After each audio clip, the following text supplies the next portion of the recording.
Welcome to AI Role Models, a podcast from One Strategy Studio that goes beyond the hype to explore how real leaders are transforming their businesses with artificial intelligence. In each episode, I'll sit down with pioneers from the world's leading brands who are reimagining marketing, insights, and innovation with AI. But we're not here to talk about theoretical possibilities. These are candid conversations about the real challenges, unexpected victories, and practical lessons learned from implementing AI in organizations. Here's today's episode. Good morning, everyone. I'm delighted to be here for another episode of AI Role Models. My guest today is none other than Nick Graham. Nick was previously the managing director of Clear USA, spent 8 years as VP of Insights and Analytics at PepsiCo, and then spent 3.5 years as SVP and Global Head of Insights and Analytics at Mondelez. Nick has recently founded a new company called Vertimus, who is helping organizations drive effective, lasting change through a unique blend of AI, human empathy, behavioral science, and powerful storytelling. Nick, welcome to the show. Thanks. Great to see you again, Dave. Hope you're doing well. Indeed, yeah. Always good to catch up. Nick, I understand it's been a while since we last talked. You've changed country. We were talking about just before the show. Yeah, I've pretty much changed everything. You know, they say when you make a change, you only do like one thing at a time. So Yep. I changed my job, I changed my country, we're building a house as well. So basically everything changed. I just kept my husband and my dog for company, but everything else has changed around me in the last year. Fantastic. Well, Nick, needless to say, there's a lot going on in the space. I've seen you here, there, and everywhere talking about kind of AI and its impact on our industry. So really exciting to kind of get stuck in today and kind of dig in with you. An exceptional career and journey that we just highlighted. Obviously, kind of moving through from Clear to PepsiCo onto Mondelez through to founding Vertimus now. I guess what are some of the key lessons and principles about insights and analytics that have carried through these transitions and kind of stood the test of time? And then we'll dig in a little bit more to what's changing. Yeah, I mean, I think fundamentally, what I would say is, during the last, whatever it's been, 15, 20 years that I've worked in this industry, I'd say the thing that's constant, or a couple of things that are constant. One is that fundamentally it's about understanding and shaping consumer and shopper behavior, right? That's kind of why we got into this job in the first place. Sure.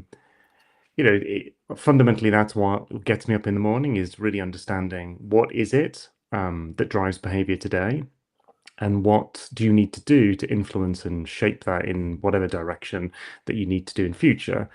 I think the other big thing that has always been there, but I think is becoming even more prominent, and we'll talk about this, I guess, as we talk about the role of AI as well, and automation and digitization writ large, is just the need for insights, particularly inside corporate multinationals, to think about their role as bringing that insight into the business to help ultimately drive a business decision, right? To drive better business decisions about where we focus, how we innovate, how we create creative advertising ideas, whatever it might be, but ultimately about driving a better business decision to ultimately influence our consumer or shopper to act in the way that we ideally want them to act. So I think those are the fundamentals, right? So it's about the heart of it is always about consumer and shopper behavior, and it's about helping drive the business to make better, more consumer shopper centric, more forward-looking decisions, as opposed to just thinking about what's right for the bottom line, basically. No, that makes a ton of sense. So your latest venture, Vertimus, focuses on effective, lasting change. What, having moved from a couple of, really large CPG companies to, a founder role and a new startup, and as you said, a lot of change. What was the kind of gap you saw in the market that kind of led you to start this new venture? Yeah, it's a great question. I think there's a combination of things. I think, obviously I've done a number of insights leadership roles over the last decade or so. And I think as part of that, what I've seen is a couple of things. One is the need for insights, I think, is bigger than ever. You know, the volatility, the challenge that most businesses face in terms of identifying how to grow, I think, and the huge sort of data proliferation that they're facing means that need for really good insights analytics teams is stronger than ever. However, what was really sobering to me is, different studies that say this. 70 to 80% of what insights and analytics teams are doing never drives a business decision. So a huge amount, and I know having led teams, the huge amount of hard work and effort and long hours that go in from the team is not translating to the business impact that we want. And that's bad for the insights teams, but it's also bad for the business because they're not getting the most out of their insights leaders. And so, through that experience, and I think through having been on the receiving end, if you like, of lots of organizational change, corporate life is now just a series of reorgs, is For sure. I guess I realized how misunderstood the insights team is. Often we'll have, big consulting companies come in. They don't really understand what insights teams do or the value that they can bring. They just see productivity and efficiency. And I think even when they do, they just tend to think very much in terms of tools, processes, and don't really think about the talent you need, the skills you need, what's the behavioral change that you're going to drive in that insights team to get the results. So I think it really came from a passionate belief that insights can and should have a bigger stage in business decision making, but that it's going to need to change, and we need to think a bit more holistically about how we drive that change, which is why I talk about being this sort of like more lasting and more effective change in organizations.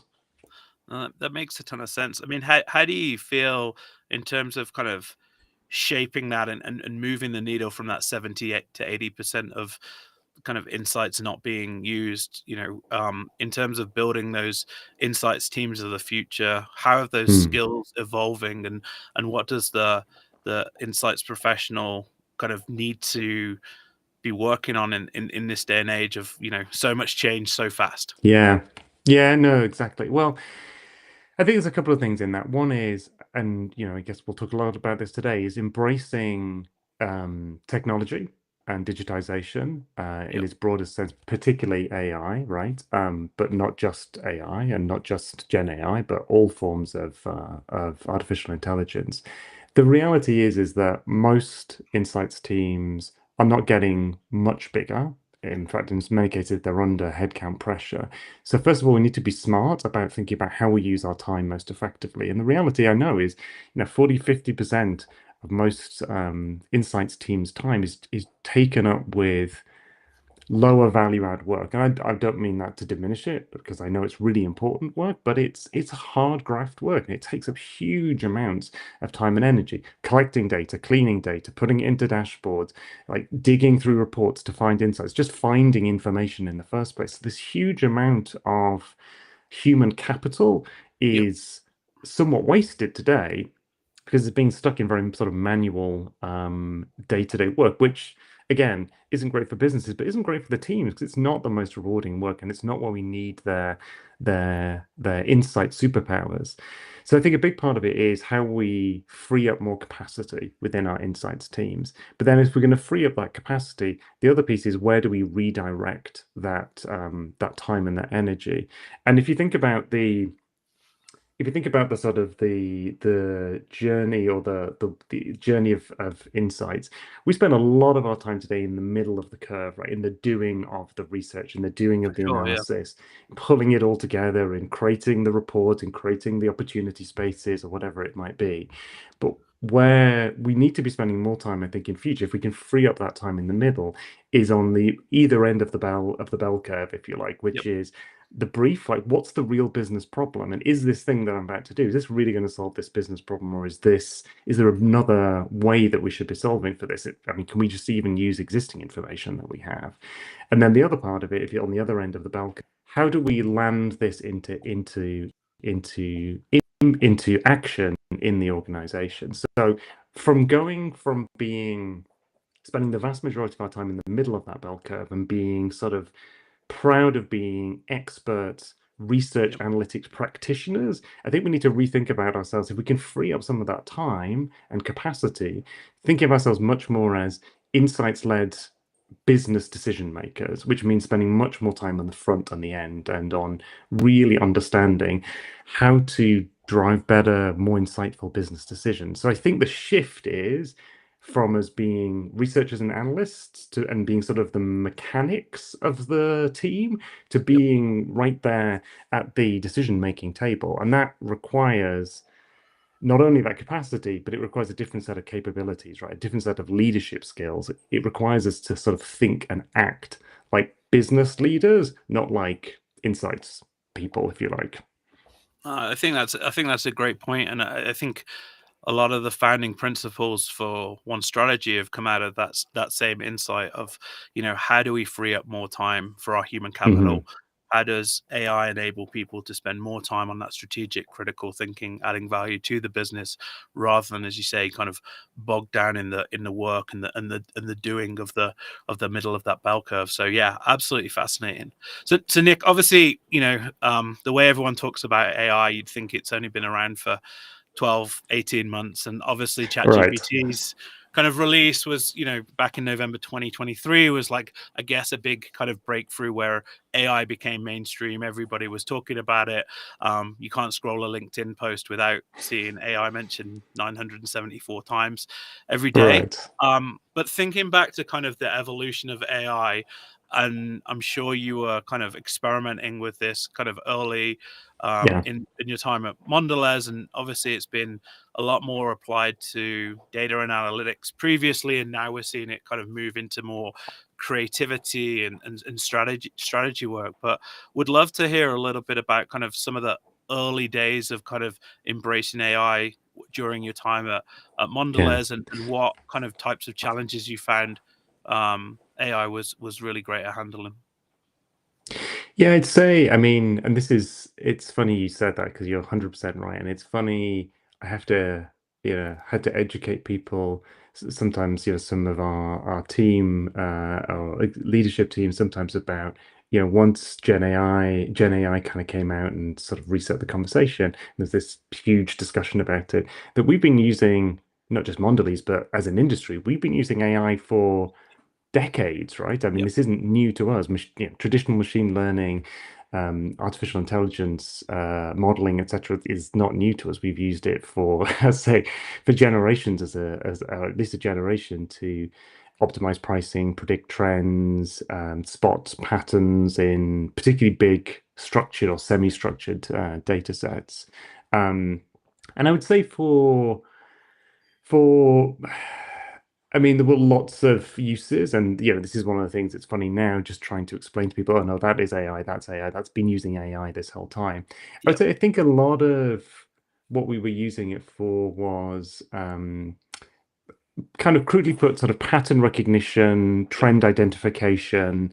Um, it was often about, whether it was like performance analytics, business performance analytics, so trying to use it to understand hidden patterns in the data. So what was potentially driving recurrent issues with market share, for example. So essentially being able to give it a huge amount of semi-structured data and actually enabling us to pull out what some of the potential correlations were that were driving that. So just stuff that for a human being would be impossible to do in any sort of efficient way. So, Yep. I mean, again, we've been using that across data analytics, performance measurement, marketing mix modeling for, I say, like 10, 20 years. I think what's different with generative AI is, as you said, sort of it's brought it's sort of different level of intelligence, different level of creativity to AI application. And I think gone beyond what it's enabling us to do, I think is go beyond using it as just a sort of pattern detection tool, but actually something that can therefore, unsurprisingly, like generate ideas, generate insights, generate opportunity areas. So using it truly more as a thought partner to build, as opposed to just something to sort of spot opportunities and patterns in our existing data. So I think it is opening up a huge amount of new opportunity spaces for AI and for the insights team. Yeah, absolutely. As you've kind of seen more and more solutions kind of come into the market and worked with different insights teams and different kind of insights leaders across a whole bunch of businesses, what are some of the resistances that you've encountered Hmm. to leveraging AI, and how did you kind of go about maybe addressing those stakeholder concerns? Because there's definitely people who are all in on AI. There's some people that are AI curious, and then there's some people that maybe haven't, their only interaction with it is maybe using something like ChatGPT. So how do you kind Yeah. of bring everyone along on the journey with you? I think it starts with, and it sounds really obvious, but it starts with understanding what the business problem is, not what the AI solution can deliver. Because I'm working on a couple of projects right now where we're building new AI capabilities, and I think the danger is people get really seduced by the shiny AI thing and Yeah, the magic box of AI, and just go, great, we just need it. For what? For what purpose? Like, yeah, why do you need it? Like, what's actually the business problem? And then, I know it sounds really obvious, but it's very easy to kind of get seduced by the it can do X, as opposed to really thinking, is that what I need? And I think it's so critical because, first of all, these are not turnkey solutions. Like, they require, if you're going to get good out, you need to put good in, which means you need to train the models, you need to invest the time to make sure you have the right data set in the first place. So you can't just like drop in ChatGPT and think it's going to solve all your problems. Like, again, if yeah, you're going to build a solution, you need to really invest in that. So you need to be really sure that this is a business problem that is worthy of that level of investment, and that what you'll get out of it is going to really resolve or solve that problem. So spending the time with business leaders to say, hang on, before we even talk about AI, let's talk about what are the key sort of business problems that we're trying to solve for. Let's work out is is how much of that is a technology solve? How much of that, back to our earlier conversation, is actually a sort of behavior change, talent, skills solution? hmm And I think too often, just go off on a side note, too often people want, I don't know, I think people want like a technology AI solution because it's sexy, but also because it feels, again, it feels sort of turnkey. I can just drop this in and all my problems will be solved. But in yeah, reality, human beings have still got to use that. Human beings have still got to use the output of that. And, back to why I started my company in the first place, I think neglecting that human part, I mean, it sounds obvious, but it's such a miss because, in fact, again, it's humans who are going to be utilizing it. It's humans who are going to be making decisions off of it. So understanding AI within the sort of system of AI plus people, not yeah, only to feed it and to interpret it, but actually to use it and implement it into action in the business. Understanding that whole sort of ecosystem is hmm really critical if you're going to work out how to solve the problem. So breaking it down, what I typically do is say, okay, so what are the problems that you're facing? And then let's kind of break them down into where are areas that AI could potentially help you automate, right? So it could help you drive more efficiency and maybe speeding up repetitive tasks like data processing, coding, open-end sentiment analysis, but where it's really about relatively simple tasks, often with relatively structured data, where you can just simplify and automate and streamline things that are taking way too much sort of time and energy from the team today. I think that then there's another set of use cases which is about discovery. So how you can use AI, both traditional AI and Gen AI, to identify patterns, find insights that are sort of hidden in your data sets. So often when businesses have huge amounts of data, but actually the data is not connected together. That's yeah, one of the things that we've been working on with Mondelez on how, with their knowledge management system, they have a huge amount of structured and unstructured data. And actually, a tool like Gen AI can be really powerful to sit on top of that to help you find connections and patterns between that data, particularly written yeah. content, to try and find connections between that data, which again, a regular mere mortal like you and me would take us way too long and probably miss things which Of course. AI can spot and see. So you've got automation, you've got discovery, and then I think, excitingly, you've then got creation and simulation. So creation is all about how we can use particularly Gen AI to take the next step from, okay, so I've automated things, I've found interesting things, to how can I actually use generative AI, much like you guys are doing, to start to identify and create opportunity areas, create new product ideas, create positioning directions, but actually to speed up the process from I've got an idea, sorry, I've got an insight, I've got an opportunity space, to actually starting to generate those ideas. So Mhm. actually pulling insights much more into the so what, right? So, okay, great, you've got an insight, but now we can actually start to use Gen AI to go to the marketing team, the agency, whoever it might be, the sales team, with some initial ideas, not just an insight, not just an opportunity space. And then the last, but by no means least, we talk about simulation, which is still there are elements of that which are historic, right? So Mhm. some of the sort of simulations we did on testing, right, based on looking at sort of historical patterns in testing data. But then I think a lot of new dig sites there around synthetic data, digital twins, kind of simulated audiences, which still candidly feel they're very much in their infancy. And I think in many of those cases, that's actually often where people get super excited, but then trying to work back to what's the problem they're trying to solve for in some of those. So that's the one I'd say, that last simulate, where it's probably the most exciting, most cutting edge of what AI can do, but it's also the one where I have to really work with the teams to make sure that we're actually putting a proper business problem to solve, or business job to be done behind it. No, that makes a ton of sense. Um, when you think about kind of the teams that you're working with, the insight leaders, and you talked about kind of the adoption of AI and what they're building internally versus how they're partnering with, lots of vendors in the space are bringing that in. Where do you think it makes sense to build internally, and where do you Mhm. think partnering makes more sense?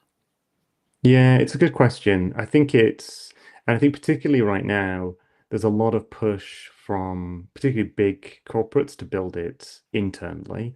Hmm. I guess for data protection issues in particular, and also the fact that often the the aha, the opportunity here can come from if you can connect together lots of disparate data sources from different providers, right? So for example, the Mondelez's knowledge estate obviously covers lots of different vendors, lots of different data sets. So if you can create something that can sit on top of all of that, that's Yep. obviously more powerful than just on a singular data set. And that with that comes a lot of issues about another third party in the mix in that. So I do think there is a case for it, and I think probably longer term, a lot of, as I said, bigger corporates will push for that because of the control and the competitive advantage they can build around it. In the short term, though, there's a ton of opportunities. Obviously, there's a ton of shorter term pilots that you can be doing in order to really work out, as I say, which of those use cases you want to go after. And then, some cases where it's not about building a long-term system necessarily at this stage, or it's not about a ton of proprietary or multi-partner data that you're putting in. Actually, it's much better, I think, at least to begin with, to buy or sort of co-build, if you like, the solution Yep. rather than trying to build it all yourself. So, for example, we've been talking about this with a couple of partners on um, some of the AI testing capabilities. And again, there are great partners out there who can do that already. There are great partners like yourselves that can build opportunity spaces and really help with the strategic thinking part. Now, could agencies build that all in-house? Maybe they could, but in the shorter to medium term, there's much greater, I think, upside from using partners to help you fast track that process. And also even work out, is that something that you should or want to build in-house? Or is Yep. actually you want to focus your efforts on something else? Because at the end of the day, all of this is it costs time and money, and you need to think about where to prioritize and where to focus. And as you say, which bits to delegate and sort of buy and versus which bits to build yourselves. For sure. So coming back to kind of shiny objects and all of the hype Mm. around that technology, do you have a process or a framework or some way that you've kind of approached kind of evaluating these newer technologies? Obviously, linking it back to the business challenge, starting with that, what's the kind of job to be done, and not putting the tool before the problem. But how are you kind of approaching kind of evaluating a lot of these new technologies, given that the speed of iteration and progress across the category has been huge over the last 12 months.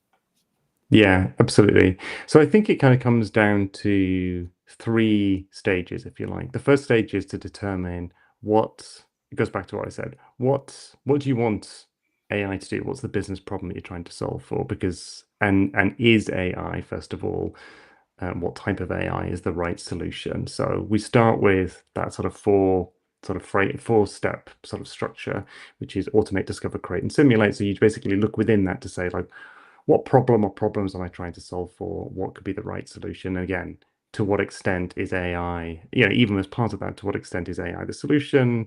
And what else do I need to think about if I'm going to be able to build this? Because I think it's really important that from the beginning, and this has been, you talked, sorry, before about barriers and challenges. I think beyond sort of skepticism, I think one of the biggest barriers is people are finding that building an AI solution is nowhere near as simple as it seems.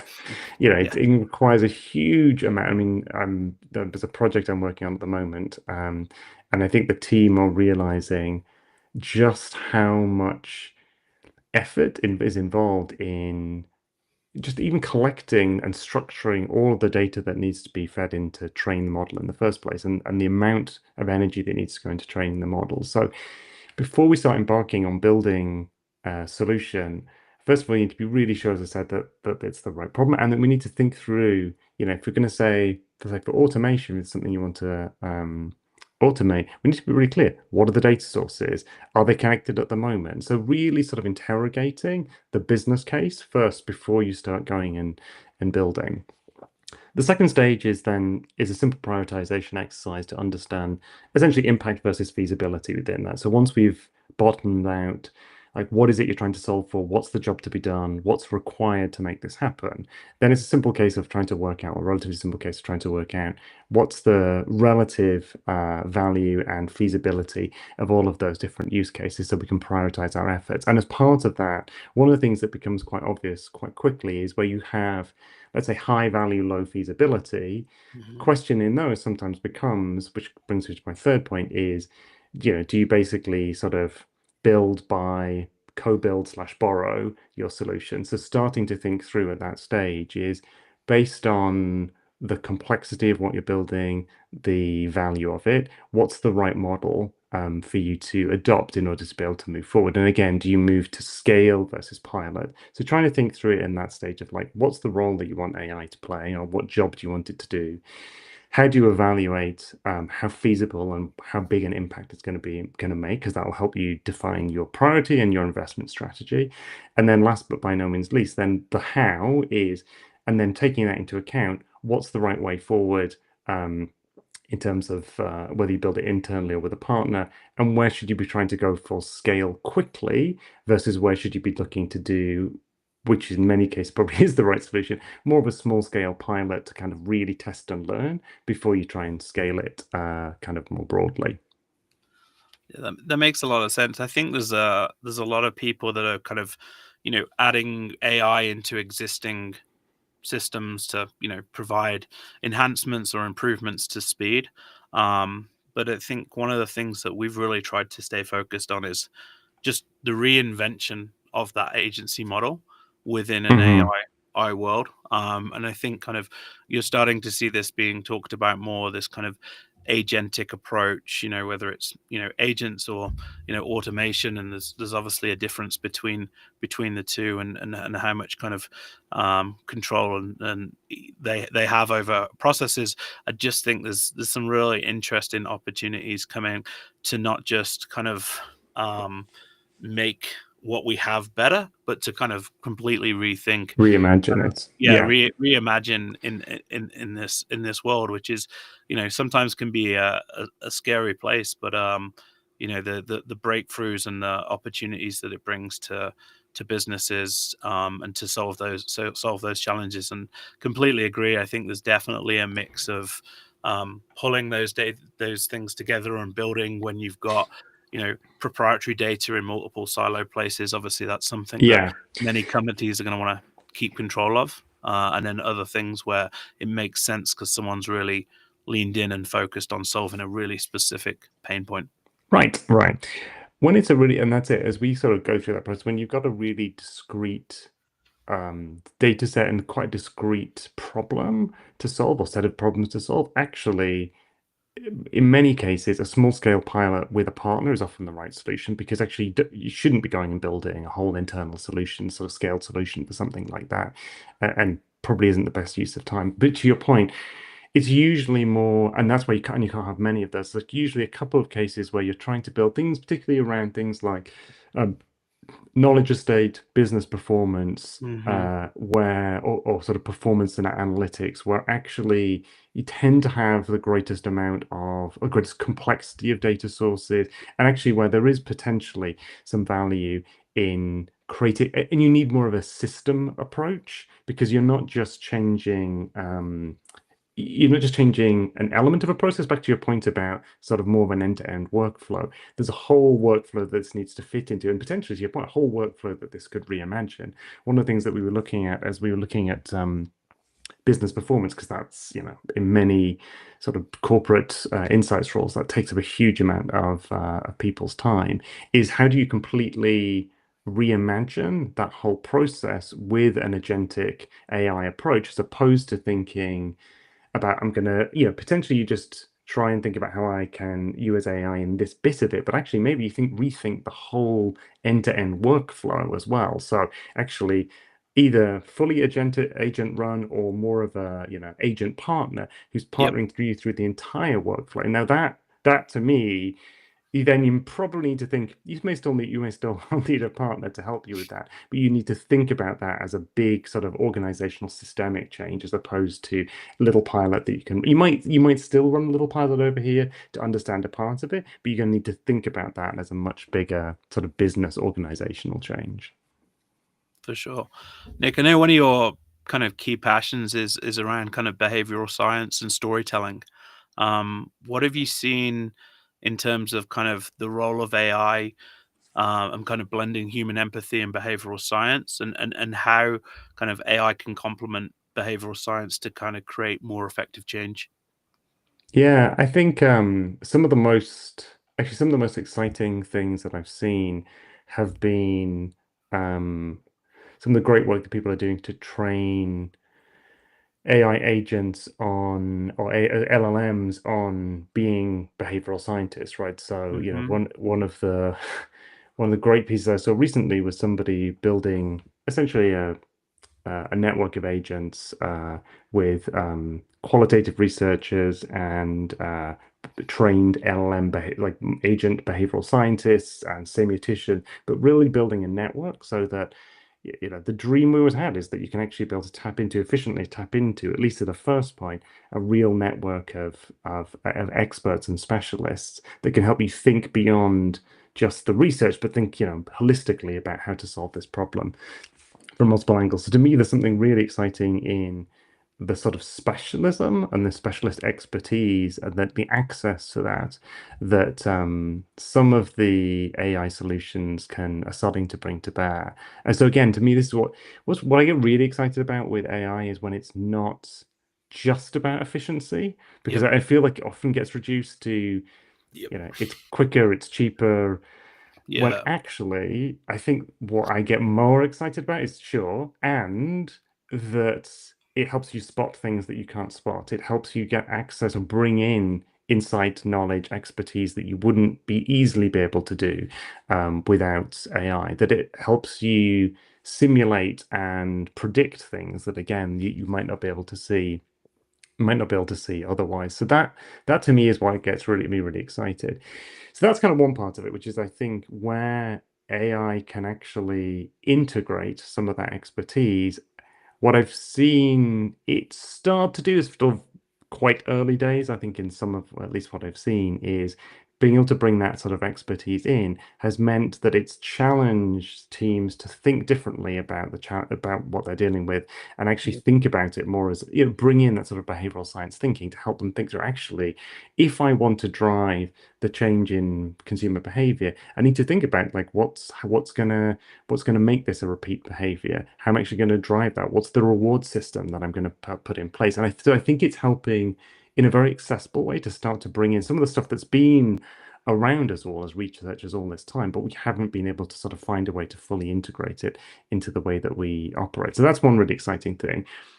On the other hand, I think, back to what we talked about before, is the other part of this for me is that the technology, as brilliant as the technology is, and whatever the technology is only part of the solution. So the other part of this is how the human scientist and the behavioral scientist can also play a role to add their expertise and add their, again, whether you're changing an organization, you're changing consumer shopper behavior, how we bring that to bear as well as along with the technology. It's the classic case of the sort of the human intelligence along with the artificial intelligence. By bringing Mhm. those together, you can actually get the power of both of those. So a lot of the, yeah, including yourselves as well, a lot of the great work that I'm seeing, particularly that are driving incredible uh, quality and effectiveness out of this, is they're using the human and the technology together. The technology is taking a huge amount of the heavy lifting to do the first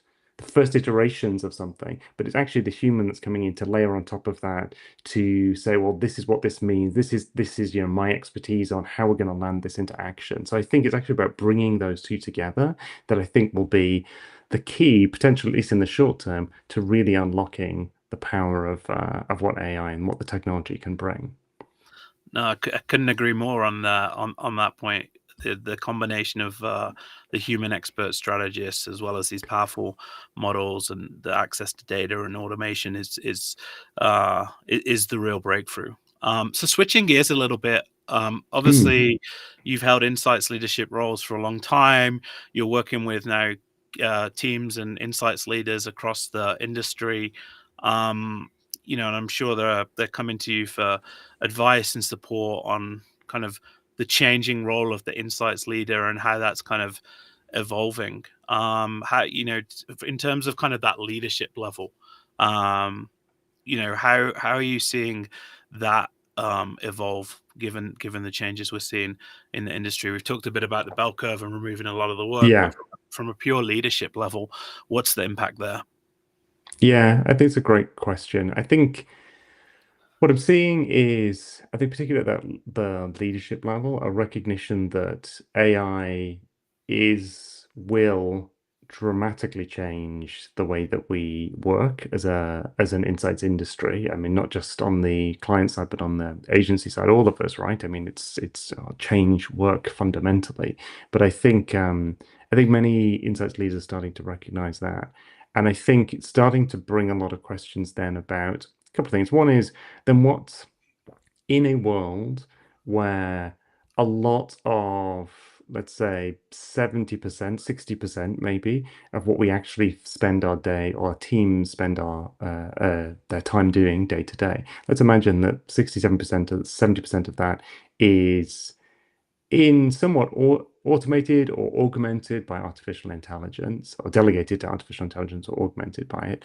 Then there's a real question of, then, first of all, what is our role and how do we spend our time? And I think Yep. you'll see a big shift then to what we talked about before, which is actually I need to make sure that I'm training then my teams on how to be really good at the beginning and end of that bell curve, as opposed to focusing on the middle part, because let's Yep. assume that the AI can handle 90% of basically what's in the middle, but then there's all this time at the beginning and the end, and it's a different set of skills, right? It's a different set of skills about challenging the business, interpreting what the brief means, thinking and being a fantastic storyteller, influencer, landing it into business decision making. Those are different skill sets in some Sure. cases from what we've trained our teams to do up until now.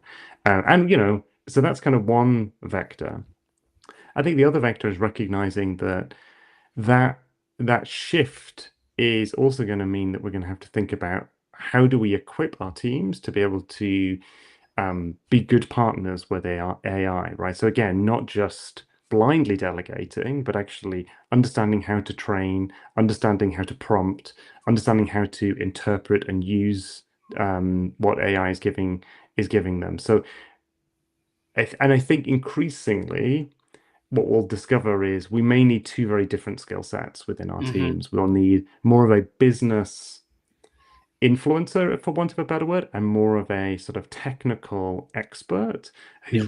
who's rather than the sort of technical expert of today who might be focused on the doing of the research and analytics, almost essentially a manager of agents, of AI agents, who's actually spending their time understanding how to train them, understanding how to prompt them, but it's and bringing maybe best in class expertise on how to do research and analytics to that ecosystem, but they're really becoming the expert at how to get the best out of the AI tools and capabilities that we're building in order to be able to service the business. I just don't think it's possible anymore as we think about the future of our function that we're going to be able to have sort of the great T-shaped generalists who can do all of that or understand all of that. In reality, I think we're going to Mm, need people who can be great business influencers and people who can be amazing sort of technical experts, and they're going to have to work together more than ever to for sure. help actually ultimately deliver what the business needs. So essentially, I think the sort of shape, and not only will the work change, but I think the sort of shape of the function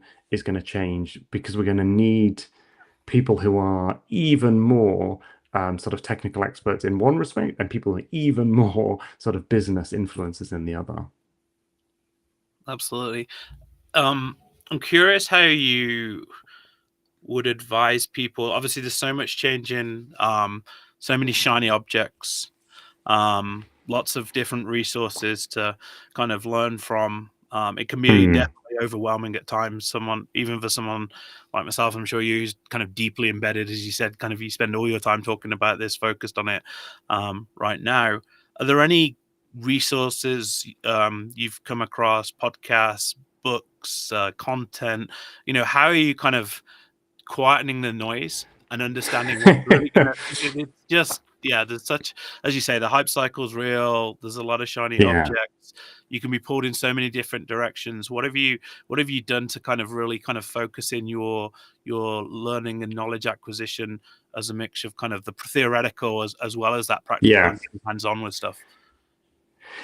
Yeah, it's a good question. I mean, I think there's a couple of answers to that. One is stay curious without as you said like without getting overwhelmed by it because it's very easy to feel totally overwhelmed by it. So I've done some foundational basic courses just understanding the basics of what we're talking about. I'm not a by any means an AI expert as in terms of the technology part, but I've just started to equip myself so I'm not overwhelmed by the terminology, and at least I'm like, Yep. okay, I understand the high level mechanics of this. I understand some of the terminology. So I think educating yourself, and there are a couple of different courses I can recommend to people, but there's some useful basic courses on the fundamentals. Yep. And then I say, so that's step one. I say step two is I say being curious about what's out there and starting essentially to think about back to what we talked about before is as you start to see some of that stuff, starting to structure it in your mind of like, how could this help me based on what problems I have in the business? It all kind of, I mean, I know it sounds really boring, but it all essentially comes back to as a team, as a leader, as an insights professional, like knowing what problems you need to solve for in your team, knowing like how you're spending your time today, how you want to spend it in future. I mean, those are good disciplines for all of us, regardless of whether we're talking about AI or not. But I think it's a great kind of start point to say, okay, so if this is the problem solving, when you start to see things go, could this be a solve for this particular problem that I had? So, again, start with the business problem in mind. Don't get overwhelmed by the technology, but as you see things, start to think about could this be a solution for XYZ?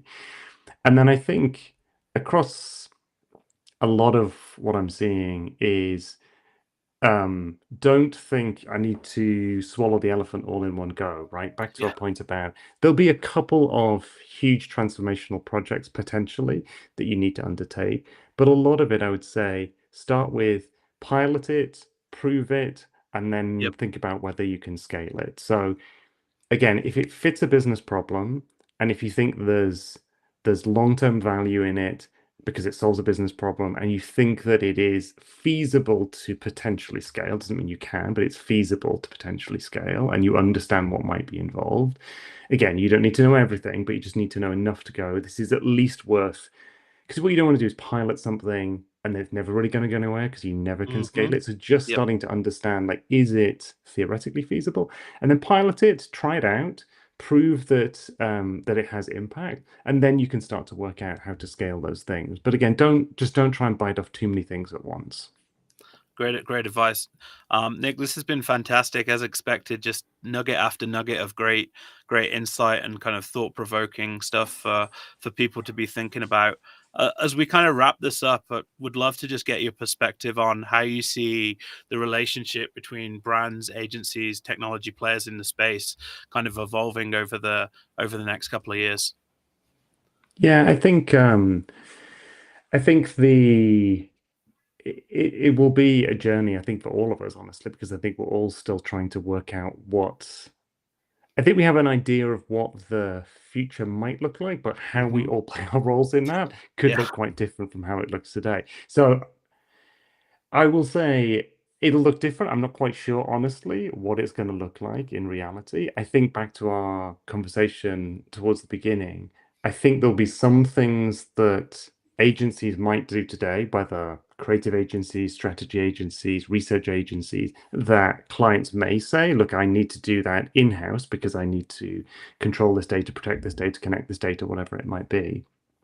But equally, there's going to be plenty of new capabilities that are opened up through this, which maybe that work was done, things like opportunity platform development, some of that work was done in-house. Increasingly, with the right AI solution, that's something I could delegate to a trusted partner to help me generate that. So I think the sort of line between agencies, client-side partners is probably going to be a little blurrier than maybe it is today. And we might end up in Agree. many cases with solutions that are sort of co-built, sort of in-house, sort of out of Yeah. house, teams that maybe are external to the client, but actually sort of work almost full-time on the client. So it'll be a lot more blurry and a lot more hybrid, I think, in future. I think it'll just have to be just the amount of technological and sort of process change that's going to be happening. I think it'll be a lot more blended probably than it is today. Yeah, I agree. I think the role of agents doing work across a company or working hand in hand with internal teams and seeing those kind of almost be fractional team members that maybe Yeah, fulfill a specific role within a business or as a specific partner and can be a kind of always available thought partner on stuff is really fascinating. Nick, this has been fantastic. Really appreciate you spending some time to share your thoughts. Excited to hear about your new venture and adventures in Portugal. So wish thanks. you all the best and hope to have you as a guest on the show again soon and see where things are maybe in 12 months time, because I'm sure no doubt a lot will have changed when we next speak. I'm sure it'll all change and I'll take back everything I just said. But thanks, Absolutely. Dave. It's Well, great to see you yeah. again. Yeah, thanks again, Nick. If you've enjoyed today's show, be sure to like and subscribe, and we'll see you next time on AI Role Models. Thanks for tuning in to AI Role Models. Follow now wherever you get your podcasts to be notified of new episodes. Connect with One Strategy on LinkedIn to join us for live recordings. Don't forget to leave a review, and we can't wait to see you again soon for our next episode.